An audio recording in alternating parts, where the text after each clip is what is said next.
Hello,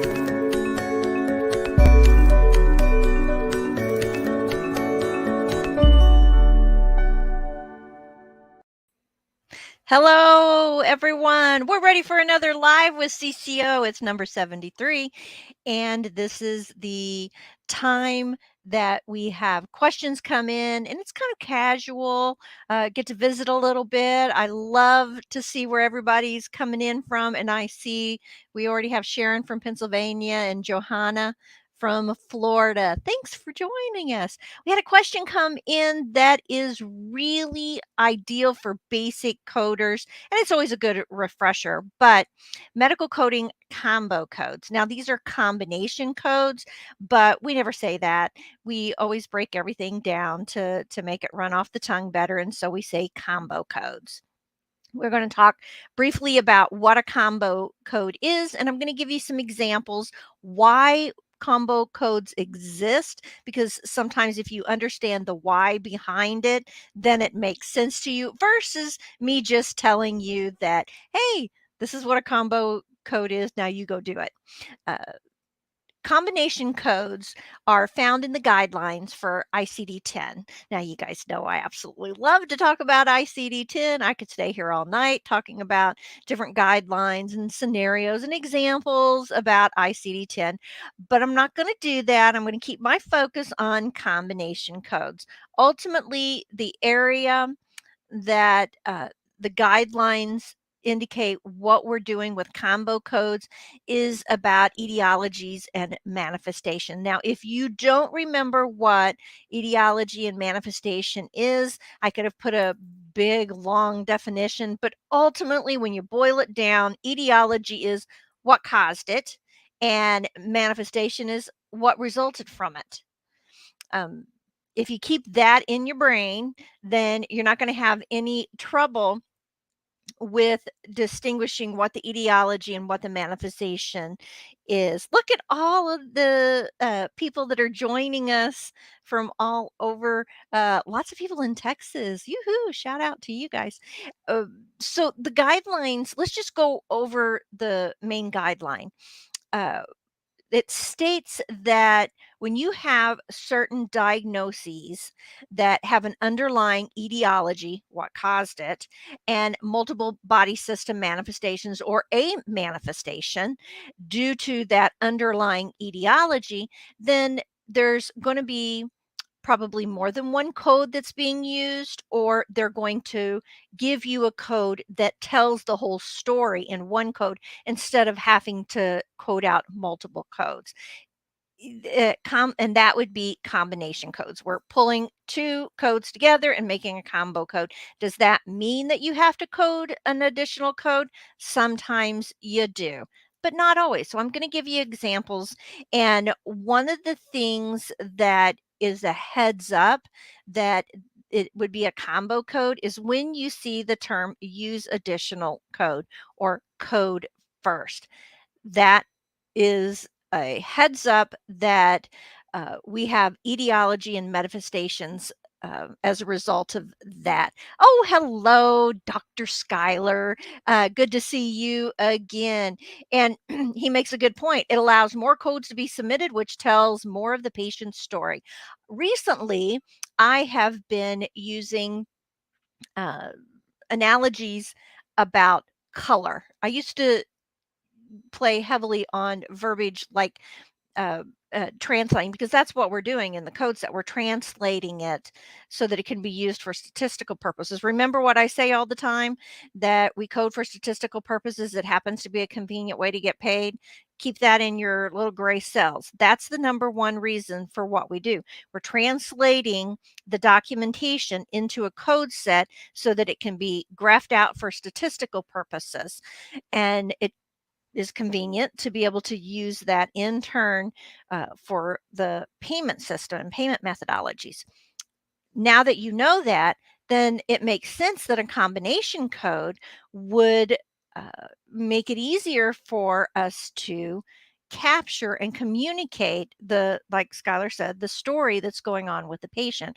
We're able to tell not just the disease, but the etiology of the disease, what caused it, and the manifestation, what was the result of the disease. So the indicator that there's probably something going on is when you see those code first and use additional. Now, there is a lot of combination codes, but I wanted to come up with the heavy hitters. The heavy hitters are the ones, in my opinion, that are common in our patient population, as well as ones that if you're a student, you're probably going to get tested on.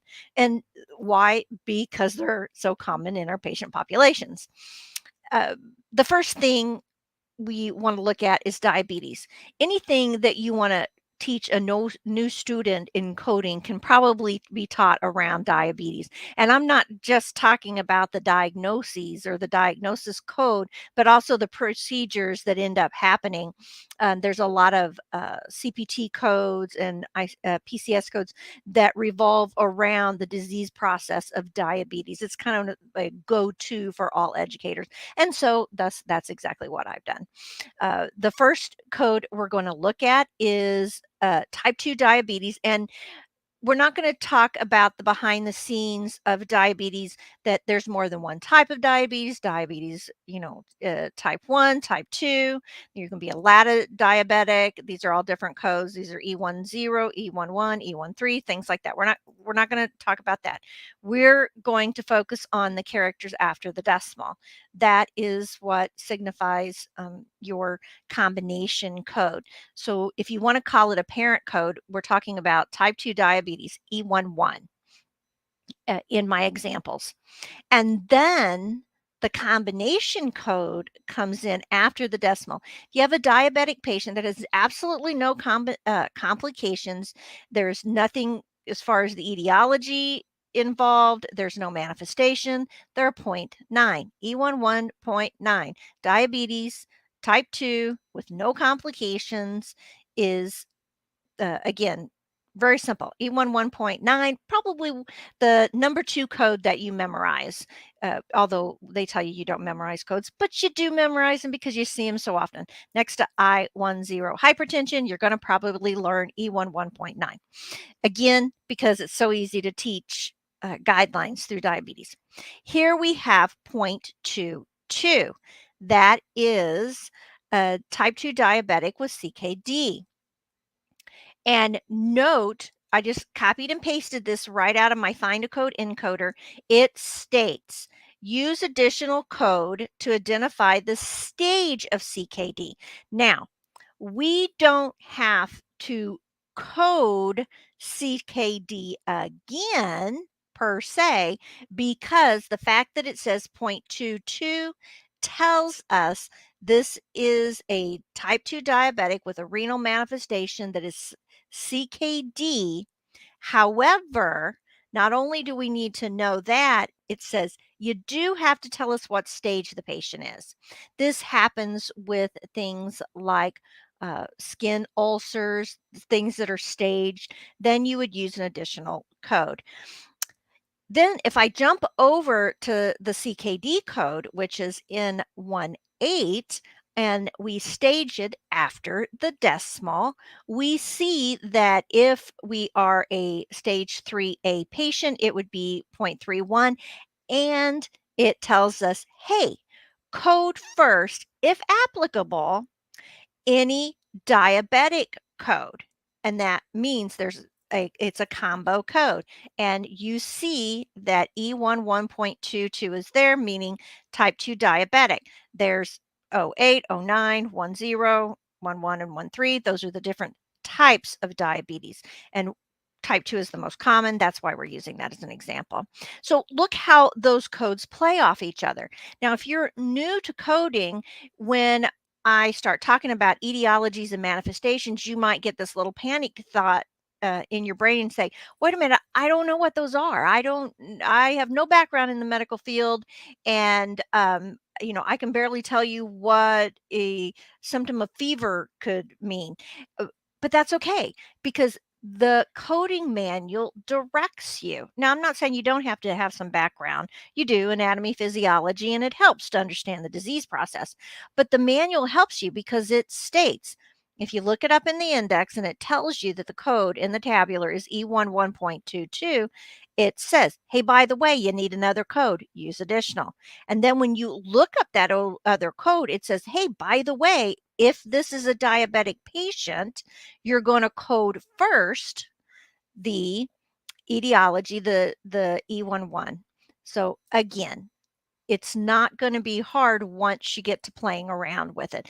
Then note also that on our uh, CKD3A patient, there is an additional prompt that says, oh, by the way, if applicable, if your patient is a transplant patient, there's a Z code for that you want to tell the rest of the story, Z94.0. And don't think that just because you have a CKD patient that has a kidney transplant, then that patient will no longer have CKD. That is not true. Um, they could still have CKD. And a little sidebar note, did you know they don't take out the kidney and put in a new kidney? They actually will leave two kidneys in and you get a third, unless for some reason that kidney is so diseased that it would harm the body to stay in there. So I just thought that was kind of cool when I learned that. You could end up with four kidneys. Lucky you. All right, let's break down the combination themselves and talk about the disease process, a little bit of the behind the scenes. I've already told you some things about it. Go back to the E11.22. If you have your ICD manual with you, your ICD-10 manual, it'd be a good idea just to go ahead and open it up to E11.22 so that you can kind of see this information as we go. All right, so E11.22 states that we have a type 2 diabetic with a chronic kidney disease, okay? And what does that mean? The reason it's a combination code is that when you have a diabetic, you have too much glucose in the system. If you have too much glucose in your system for a period of time, it starts destroying the organs. Think of this analogy.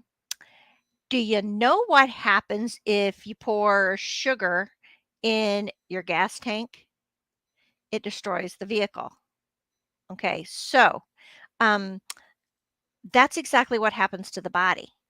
Or think of the glucose as shards of glass. If you have crushed glass and your body has too much of that, what's it going to do? It's going to shred your internal organs if that's running through your blood. Now, of course, that's dramatic. That's not exactly what happens, but in some aspects, it's kind of similar. Uh, Having too much glucose or sugar in your system causes problems. Let's think of another thing that would remind us of this.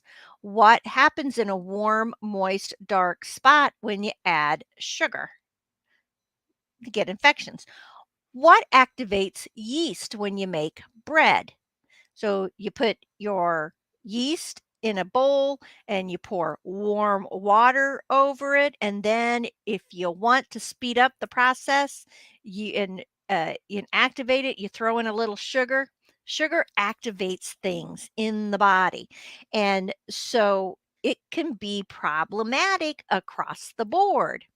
All right. So now you have several rules in your brain thing. Okay, I think I understand that. Sugar is bad. Now, our body needs sugar. We would get low blood sugar if we didn't have it. It feeds us. It's energizing. Again, it feeds our muscles and so on. However, the statement says glucose levels remaining too high is a problem. What is a diabetic? A diabetic is a person that cannot regulate that blood sugar and they can't use up that uh, blood sugar. They cannot use up that glucose like someone who doesn't have diabetes. We burn it off. They can't. And so therefore it harms the body, can't dispel it. And one of the organs that really gets hit hard is the kidneys. And if you pour, that's where I think of when you pour sugar in a gas tank, that's like pouring sugar in your kidneys. It's going to destroy them pretty quickly if they can't do their job and get rid of that sugar. There we go. What's the etiology? Glucose levels remain too high. What is the manifestation? Damage to the kidneys, ultimately kidney failure. So I hope that helps you kind of see the difference in what etiology and manifestation is based on the code and diabetes and chronic kidney disease. So that is a causal relationship. There are several disease processes in the body that have causal relationships. One of them is diabetes.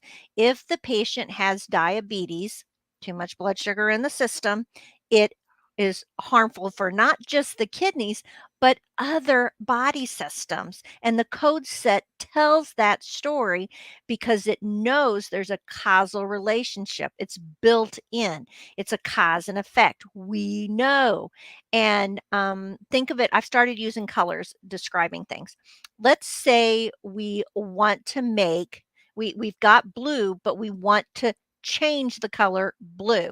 If we add white to it, it is going to become baby blue, right? It's a causal effect. We know what will happen.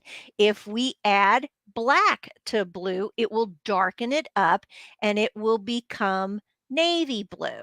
If you add black and white, it will cause you to get royal blue. Now, there are all kinds of blue colors. We can add red to blue. We can add purple to blue. We can add orange to blue. There's all kinds of things that we can do to change the color blue because it's a causal relationship. We know what those will happen to those colors. That's exactly the same thing in the diseases. These processes is we know the effects that diabetes has on the body and specific organ systems. The kidneys are always hit hard, and other organ systems are too, which I am going to show you how to remember that uh, in just a moment. So let's first talk about diabetes and renal issues. It's not just CKD. It's hard on the kidneys in that people who are diabetic tend to get UTIs more frequently because you're spilling sugar into your kidneys and your bladder. And again, remember I said what happens in a warm, moist, dark spot? You breed bacteria. There is also diabetic nephropathy. If you don't know what nephropathy is, ultimately, it is a change in the chemical balance of the kidneys and can prevent the kidneys from doing the proper filtration system. And that's its job. And it can ultimately end in end stage renal disease. Chronic kidney disease, or CKD, is when the body can no longer filter properly, and there is a GFR level, a blood test that they can tell when that number starts to lower. Then we know that the kidneys aren't working as well. Or does it go higher? No, it's lower. And then other kidney complications. There is other complications that can happen that are not CKD and not nephropathy. And then the code set for CKD, or the code set for renal complications and diabetes, allows for those three causal relationships. Now, I could tell you what the codes are. The E11.21 is nephropathy, 22 is CKD, and 23, I think, is other. It could be 8 because 8s tend to be other, but I could be wrong. But that isn't the point. It is, do you understand the causal relationship? And how do we know there's even a causal relationship? We know statistically because of the documentation that was done ever since we've been documenting in a medical record. We assign the code, and then statistically, we could tell how many people have, diabetic nephropathy, diabetic CKD, or other renal issues with diabetes because of that translation. Very good. All right. What about hypertension and CHF? Hypertension has a lot of causal relationships, not just with the heart. It also has kidney complications and congestive heart failure. Again, this is another area that's taught heavily in for new coders, and it's an excellent example of causal relationships. Because of causal relationships, we get combo codes. Kind of see that step to step process. So, hypertensive heart disease is the first step. We have hypertension, hypertensive heart disease, hypertensive CKD, you've got hypertensive that was CHF, and you can have all three. And so, what is hypertensive heart disease? That means that there's a buildup of pressure systemically in the um, arteries of the body. And then, if you have CHF or heart, with or without heart failure, the code set says those are I50 codes, and you would use those with the appropriate hypertension code. So you've got I10, I11, I12, and I13, all hypertension. And just like diabetes, E11, if we have a kidney issue, we're going to change the point to 2 for CKD, but we're also going to stage it with that encode. Same thing here. If you have hypertension and CHF, we're going to use the proper hypertension code, and then we're going to code an I50 code. I was going to pull those, and I thought, no, you can look in your manual. This is giving you a launching point. So what is heart failure? This is not a heart attack. This is different. This is not a myocardial infarction. That's a blockage of the blood vessel. This is the heart's inability to pump blood throughout the whole body and meet the needs of the body. Not only is that a problem, because and it usually shows up in the feet, the lower extremities. It's much harder for the heart to get the blood all the way down to the feet and all the way back up. And so you'll see swelling and vascular issues in the lower ankles when people are starting to suffer heart failure. Okay, so now we see that causal relationship. What about hypertension and CKD? Just like diabetes, we understand that when a person has hypertension, that's a lot of pressure on the filter of the kidneys. Just like a coffee maker, we have a filter that so we don't let the grounds get through in our coffee. Well, that's what the kidneys do, but they let the impurities, the coffee, through without putting the grounds through. Okay. That's a terrible analogy, making you sound like your coffee is the waste system. You're drinking waste. Mm. I only recently got addicted to coffee in the last year, so I think that's kind of funny. I used to laugh at people that was addicted. Now I crave it. So we're looking at hypertension and we're looking at CKD, and we know that the kidneys are very, very balanced, and they're somewhat dense in their filtration system. What happens when you try to push too much water through a coffee filter too fast? It overflows, right? Well, if you're pushing that through the kidneys, it's going to damage the kidneys. They're not a balloon. They don't stretch. They don't have elasticity to them. They're solid, and they are meant to filter at a certain pace. And if we have hypertension, we're pushing blood through, and we're also trying to push the liquid through. Not a bad, not a good thing in any way. So hypertension damages the kidneys, and as a result, you can get chronic kidney disease, just like diabetes can cause chronic kidney disease, and then the kidneys can't filter out that waste. You can also have hypertension, CKD, and CHF. It makes sense, right?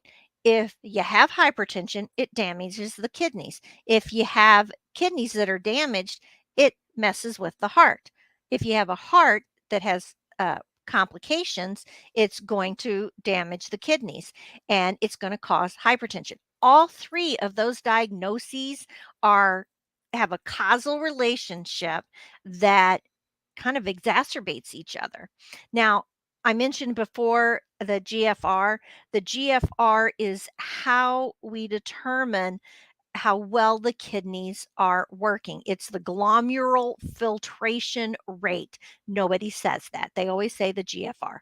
And the lower the number, the uh, less function the kidneys have. So the kidneys work at 100%. That's what it's supposed to do. As it starts to deteriorate, anything below 15 is going to end up being end stage renal disease. Now, can it come back up? Yes.